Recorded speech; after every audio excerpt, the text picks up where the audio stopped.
Read carefully the instructions in the machine handbook and the safety leaflet supplied with the disc. Use the correct size and type of guard recommended for grinding. Check the marking on the disc or the packaging. Declaration of conformity to the standard EN 13743. Use the disc with a backup pad. And check that the speed in RPM is equal to or greater than the one on the machine. The speed marked on the disc or the packaging in meters per second must be equal to or higher than the one on the backup pad.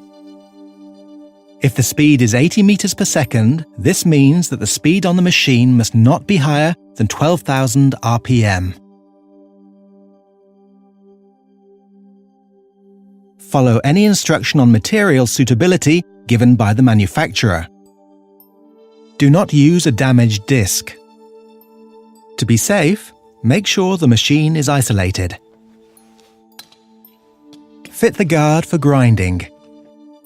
And check that it is correctly adjusted to protect you from debris, especially in case of breakage. Never use a machine without a guard. Inspect the backup pad for damage. The disc must overlap the backup pad by 1.5 to 7.5 millimeters.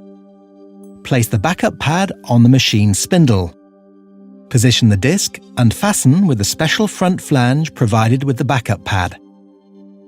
Tighten with the pin spanner.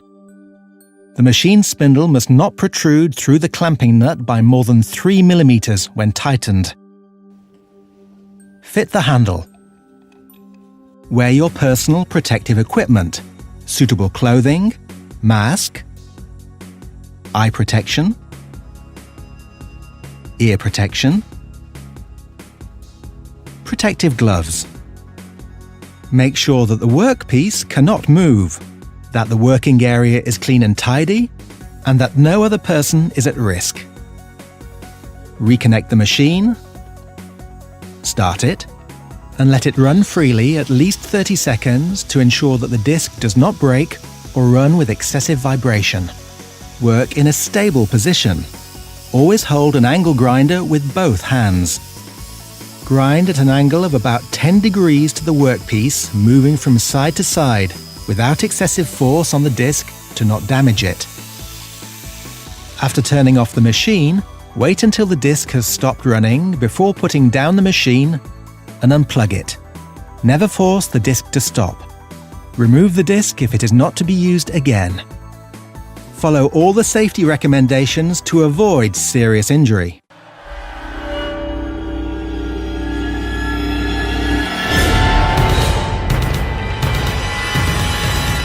In case of injury, call the emergency services.